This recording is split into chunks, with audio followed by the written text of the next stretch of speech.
It's finally time that I start covering budget gaming topics. Having only experienced budget PC gaming until about 8 years ago, it's certainly no foreign subject to me.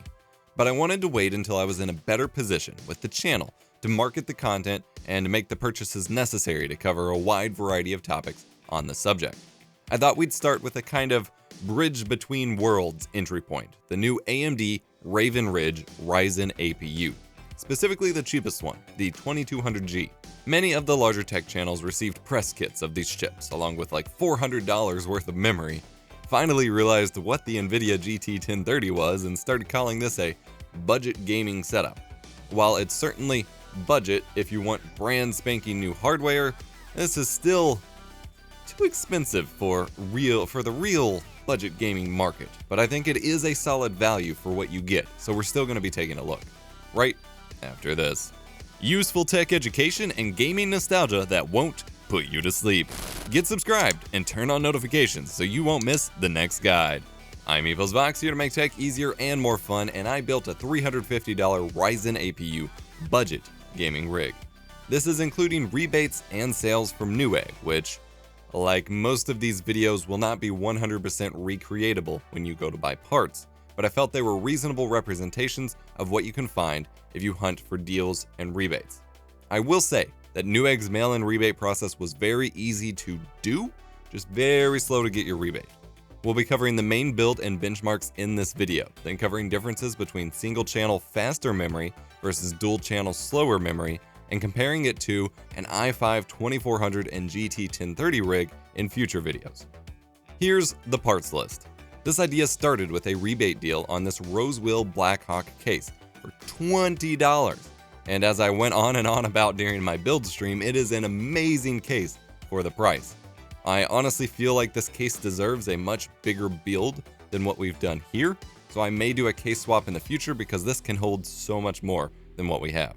I don't like the tint on the acrylic panel, nor the glossy plastic use in some of the corners, but it looks good overall, packs a lot of functionality, comes with multiple fans, and has a lot of space. You cannot go wrong with this case. We've got a cheap 520 watt SeaSonic power supply, a Silicon Power 240GB SSD. You could get a dirt cheap hard drive and save a little money, but honestly the OS experience running from a hard drive is so miserable compared to an SSD. I personally don't find the savings worth it. An SSD as an OS drive makes such an enormous difference in terms of day-to-day system responsiveness and just usability that to me, it is always worth making a switch. At the time, keeping in mind that I bought these parts a couple months ago, I got the Ryzen 3 2200G APU and the MSI B350M Pro VD Plus motherboard. But for this, I had to follow Gamers Nexus's guide to contact AMD for the boot kit, update the BIOS, and that involved a lot of waiting, whereas there are now other B350 motherboards already set up for these new APUs. I'll have a better choice linked in the video description. You'll notice I got two different RAM kits. I got the Patriot Signature Line 2x4GB at 2400 MHz, and then I got a GSkill Aegis 3000 MHz 1x8GB kit. They were the same price, but I couldn't find any definitive info on choosing between slower dual-channel or faster single-channel memory for Ryzen. Simply separate tests confirming the obvious that faster is better than slower, and separately dual-channel is better than single-channel.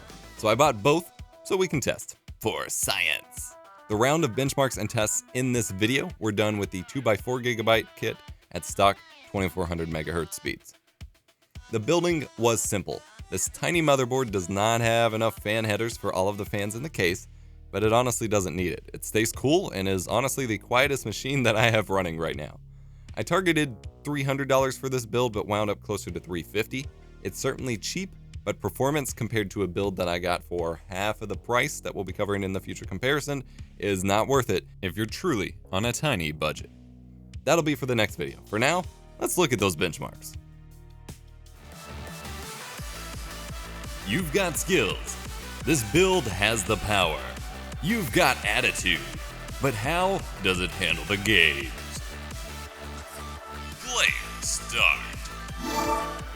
Unless otherwise mentioned, which is just for like 2 of the games, all games were targeting full 1080p, 100% scale resolutions. Let's start with the more popular stuff. Running the Counter-Strike Go benchmark map on medium settings with 4x MSIA netted an average frame rate of 68.7, a maximum of 109.5 FPS, and 1% and 0.1% lows of around 5.3 FPS for both. The game was responsive and felt fluid during normal gameplay, perfectly fine. Turning down to low should net an easy 60 FPS lock if needed. PUBG, on the other hand, felt like an unplayable mess. Average frame rate of 26.5 frames per second, maximum under 40 FPS, 1% lows at 11.6, and 0.1% lows at 5.8 FPS. Too unresponsive compared to the usual mess it already is to feel playable for me. But maybe now I know what the Xbox players feel like. I had to go there.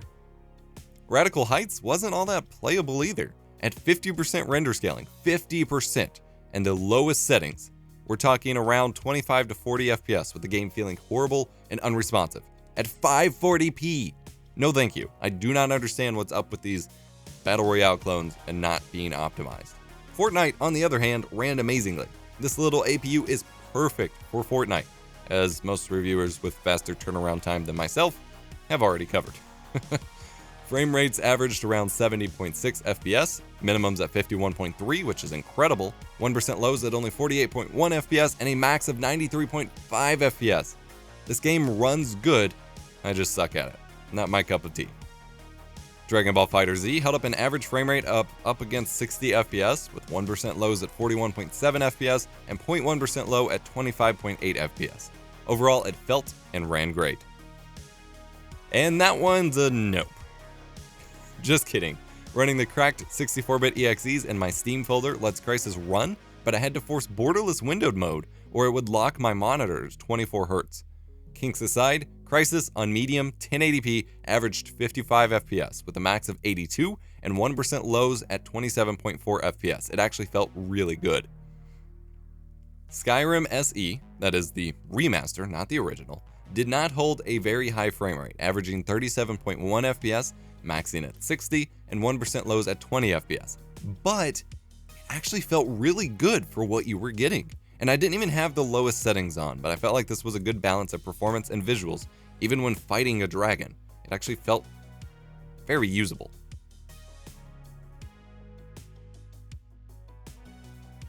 Warframe ran great, averaging 63.6 FPS with 1% lows at 38.5, 0.1% lows at 15.3 FPS, and maxing around 83 FPS. It ran very smoothly, and this is on medium settings with most special effects turned on and in DirectX 11 mode. Nice! Paladins ran really well. At 1080p, mostly high settings, we got an average FPS of 96, a maximum of 175 FPS, 1% lows of 46.5, and it felt so great. Also, this was my first ever online match of Paladins and I won. It probably won't be my last. Smite, I'm pretty sure, runs on the same engine, so we got similar results. 1080p high, average 93.4 FPS, max of 127, 1% lows of 61.5 FPS. Easy.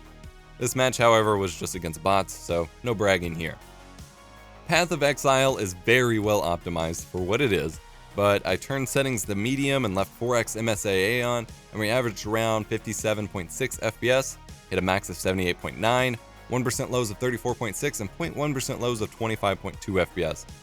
On these settings, it played nice, no stutter or anything, it felt pretty good. Doom 2016 was not a great experience overall.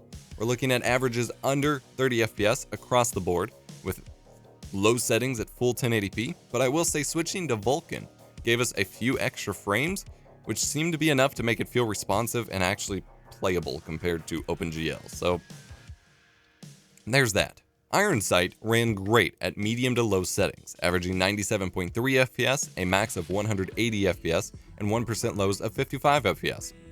Perfect.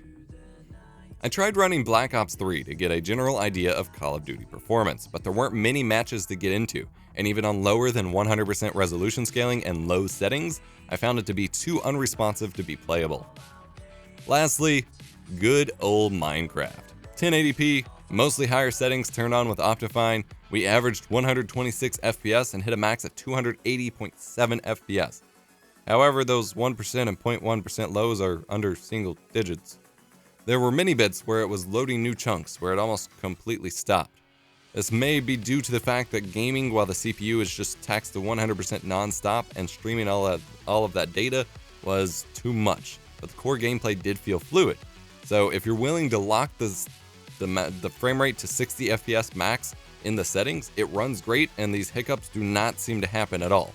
And these may not even be optimized settings. It has been a long time since I've touched this game. Like, when did they add bunnies to this game? Running some synthetics real fast, 3D Mark Skydiver got a score of 8,843, Cloudgate got 11,385, and Firestrike Ultra was a slideshow. I was actually very impressed with the performance of this little Ryzen APU. The APUs have gone a long way since the one I did a terrible video on in 2012, although not any worse than the video Linus did at the time, which seemingly got me blacklisted by AMD. And the new ones can definitely pack a punch.